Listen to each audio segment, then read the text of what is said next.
तुळा राशी. नमस्कार मंडळी, मी ज्योतिष महागुरु डॉक्टर पंकज शास्त्री घेवारे गुरुजी आपल्या सर्वांचं त्र्यंबकराज ज्योतिष या यूट्यूब चॅनलमध्ये मनापासून स्वागत करतो.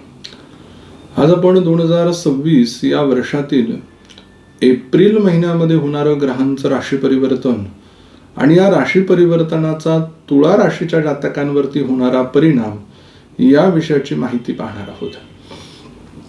तत्पूर्वी एक महत्त्वाची सूचना. आपल्या जीवनामध्ये काही समस्या आहेत, अडचणी आहेत, अनेक संकट आहेत ज्याचं निराकरण होत नाहीये. मग हे होणार कुठे? मनातले प्रश्न कुठे आपण सांगणार? तर आमच्या स्क्रीनवरती दिलेल्या नंबरवर आपण फोन केला, संपर्क केला तर आमचे ज्योतिष एक्सपर्ट तुम्हाला योग्य असं मार्गदर्शन करतील, ज्यानं तुमच्या जीवनातील अडचणी कमी होण्यासाठी तुम्हाला नक्की मदत मिळेल. या संपूर्ण एप्रिल महिन्यामध्ये काही ग्रह राशी परिवर्तन करत आहेत.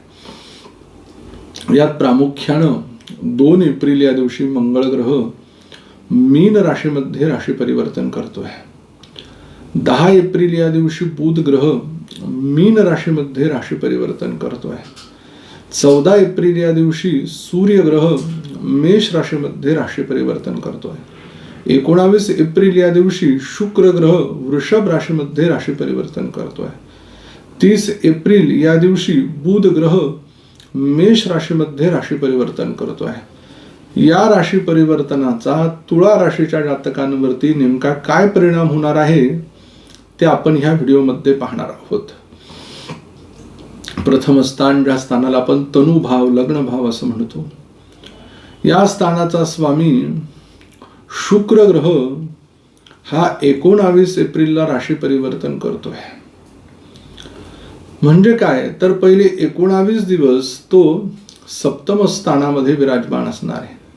लग्नेश सप्तमातनं त्याची सप्तम दृष्टी ही लग्न भावावरती पहिले 19 दिवस राहील आणि नंतर तो अष्टमामध्ये विपरीत राजयोगामध्ये जाईल. दोन्ही स्थितींचा विचार करता लग्न स्थानाचा ग्रह हा अत्यंत चांगल्या आणि शुभ स्थितीत आहे. म्हणजेच काय तर या महिन्याची सुरुवात ही सगळ्या कार्यांना गती देणारी, सगळे कामं परिपूर्ण करणारी, आडलेले कामं त्याचबरोबर रखडलेले कामं यांना गती प्राप्त होताना दिसते आहे. द्वितीय स्थानाला धनस्थान म्हटलं गेलेलं आहे. या स्थानाचा स्वामी मंगळ ग्रह हा 2 एप्रिलला राशी परिवर्तन करतोय आणि तो पहिले 2 दिवस कुंभ राशीमध्ये आणि नंतर तो मीनेमध्ये असणार आहे, षष्ठ स्थानामध्ये.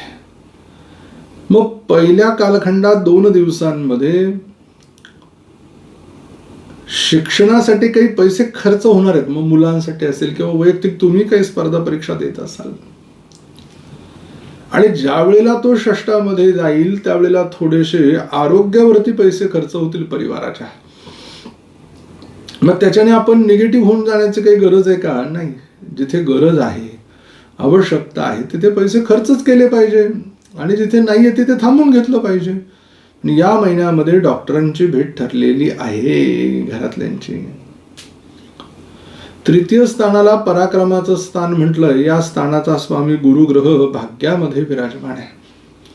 आता तृतीय भाग्यामध्ये मग पराक्रमाला जर भाग्याची साथ मिळते तर तुम्हाला डगमगायची गरज नाही आहे. एखादं काम केलं, त्याच्यामध्ये अपयश आलं, अडचण आली, ते काम नाही पूर्ण झालं, परंतु अपयश ही यशाची पहिली पायरी आहे हे जर आपल्या लक्षात आलं ना तर आपल्याला आपल्या यशाचं गमक कळेल आणि आपल्याला आपल्या यशाची किल्ली मिळाल्याशिवाय राहणार नाही. म्हणजेच तुम्ही काम करत राहा, अपयश आलं, अडकला तर त्यातनं थांबू नका, पण पुढे चला. चतुर्थ स्थानामध्ये मकर राशी आहे. स्वामी शनी ग्रह हा षष्ठ स्थानात आहे. आईची प्रकृती ही थोडीशी चढ उतार करणारी असेल, तिला त्रास वाढू शकतो. वाताचे विकार, हाडांचे विकार जाणवतील. चांगल्या डॉक्टरांचं मार्गदर्शन घेतलं की त्रास थांबेल. आता खरेदीच्या दृष्टीने काही विचार जर करत असाल तर चांगल्या एखाद्या व्यक्तीचं माहिती, मार्गदर्शन, एखादी प्रॉपर्टी घेतोय आपण, आपल्याला माहिती नसते, एखाद्या नवीन ठिकाणी घेतो, तर तिथे माहिती घ्या तुम्ही, मग तुम्ही पाऊल उचला, अन्यथा व्यवहारामध्ये फसगत होऊ शकते. बऱ्याच वेळेला काही महिन्यांचा जो फलादेश आहे थोडासा सारखा पाहायला मिळतो, ऐकायला मिळतो, कारण काही गुरु, शनी, राहू, केतू हे ग्रह जास्त कालखंड एका राशीत व्यतीत करतात, म्हणून ते आपल्याला अनुभवायला मिळतं. परंतु एक तुम्हाला मार्गदर्शनपर ही धोक्याची सूचना, घंटा, माहिती आधी दिली जाते. वाहन घेताना शक्यतो जुनं वाहन घेणं टाळावं. शेत जमीन घेत असताना कागदपत्र क्लिअर करून घ्यावेत, अन्यथा तुम्ही अटकू शकतात. पंचमेश संतती स्थान आहे, याही स्थानाचा स्वामी शनी ग्रह षष्ठात आहे. त्यामुळे संततीच्या दृष्टीनं अडचणी दाखवताय. बाळ राहण्यासाठी असेल, डॉक्टरी इलाज करूनही आपण थकून जातो, आध्यात्मिक उपाय करूनही आपण थकून जातो.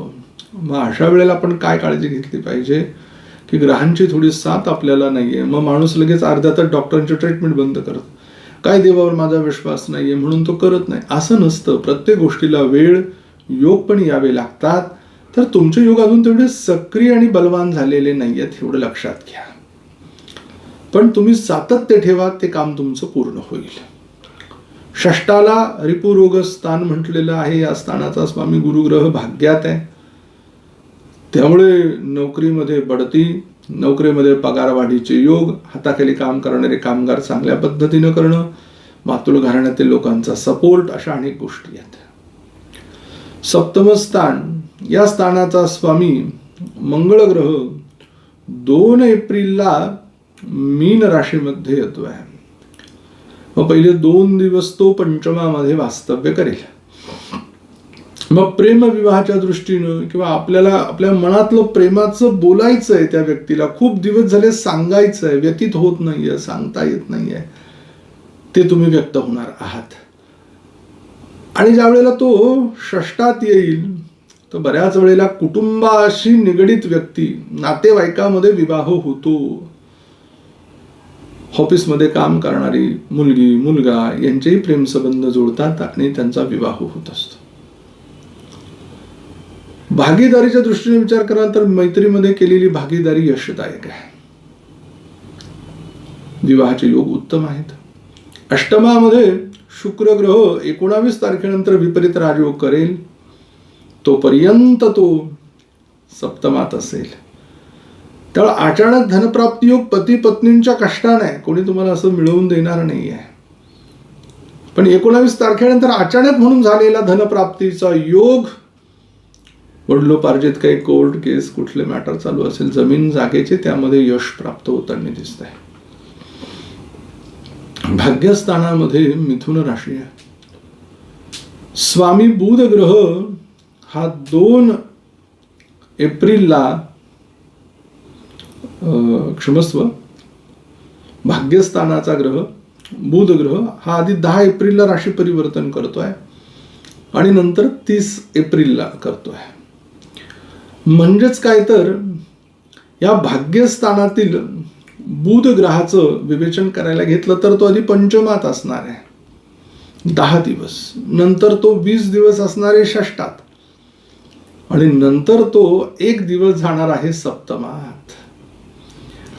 मग केंद्रस्थानाचा ग्रह ज्या वेळेला केंद्रात जातो, आध्यात्मिक उन्नती प्रचंड वाढते, इष्टदेवतेची कृपा भरपूर होते आणि त्या अनुषंगानं प्रगतीचे, उत्कर्षाचे योग तुम्हाला पाहायला मिळत आहेत. इथे एकमेकांच्या राशीमध्ये ग्रह एकमेकांच्या राशीत स्थित होत आहे. म्हणजेच षष्ठातला ग्रह भाग्यात आणि भाग्याचा स्वामी षष्ठामध्ये. हा अतिशय सुंदर असा योग झाल्यामुळे मनातल्या मनोकामना पूर्ण होण्यासाठी एक चांगला जॉबपॉट तुम्हाला मिळाल्याशिवाय राहणार नाही आहे. दशमस्थानामध्ये तुळा राशी, कर्क राशी आहे. मग या तुळा राशीच्या जातकांना दशमस्थानाची जी फलप्राप्ती आहे, काम बरेच दिवस झाले मिळत नाहीये, अडचणी प्रखर येत आहे, मग अशा वेळेला काय करायचं? मनुष्य निगेटिव्ह होऊन जातो, त्याला नोकरी नसते किंवा अन्यतम. तर थोडंसं आपल्या जेवढं शिक्षण झालं त्यापेक्षा थोडी कमी पगाराची नोकरी आपल्याला या कालखंडात मिळू शकते, ती स्वीकारा तुम्ही. बसून वेळ वाया घालवण्यात काही अर्थ नाहीये. राजकीय जीवनामध्ये मोठी जबाबदारी पद आपल्याला दिलं होतं, अचानक ते काढून घेतलं जाईल म्हणून हिसमसून किंवा निगेटिव्ह व्हायला अर्थ नाहीये. काम करत राहा, तुम्ही पुढे चला, हे सांगणारा हा महिना आहे. एकादश स्थानामध्ये सिंह राशी आहे. स्वामी सूर्यग्रह हा 14 एप्रिलला षष्टातनं सप्तमात येतोय. मग जी नोकरी करतोय ना, तिथे अचानक ज्या वेळेला बढती होते किंवा आपल्या कामाची दखल घेतली जाते, आपल्याला आनंद होतो, तर ते पहिल्या 14 दिवसामध्ये तुम्हाला अनुभवायला मिळेल. परंतु पगार वाढतो, जबाबदारी वाढते, त्यावेळेला कामाचा लोडही तेवढाच वाढलेला असणार आहे, ही गोष्ट विसरून चालता कामा नये. आणि ज्यावेळेला तो सप्तमात जाईल 14 तारखेनंतर, त्यावेळेला पती पत्नींमध्ये एवढा एक विचार की दोघं पुढे प्रगतीसाठी एखादा व्यवसाय सुरू करण्याचा जो विचार करताय, ती इच्छा त्यांची परिपूर्ण होणार आहे. व्ययामध्ये कन्या राशी आहे. स्वामी बुध ग्रह पंचमातनं षष्टात, षष्टातनं सप्तमामध्ये आहे. पहिले 10 दिवस जो खर्च होतोय तो परिवाराला फिरण्यासाठी, मुलांच्या शिक्षणासाठी, उत्कर्षासाठी. दुसरे 20 दिवस जो खर्च होतो आहे तो आरोग्यासाठी, आरोग्याच्या समस्या निर्माण होत आहे त्यासाठी. शेवटचा दिवस जो खर्च होतोय तो पत्नीसाठी, म्हणजे तो योग्य आणि व्यवस्थित पद्धतीनं निर्मित होत आहे. आरोग्याची काळजी घ्या, बाहेरचं खाणं टाळा. आपल्यासाठी शुभ अंक 8 आहे, शुभ रंग पिवळा आहे. शुभ दिवस 3 तारीख, 4 तारीख, 5 तारीख, 19 तारीख, 20 तारीख आणि 21 तारीख आहे. अशुभ दिवस 23 तारीख, 24 तारीख, 25 तारीख, 26 तारीख आणि 27 तारीख आहे. आपल्याला एक मंत्र देतो, त्या मंत्राचं आपण पठण करा. ओम माधवायै नमः. लवकर भेटू आपण पुढील व्हिडिओमध्ये. तोपर्यंत सर्व प्रेक्षकांना नमस्कार.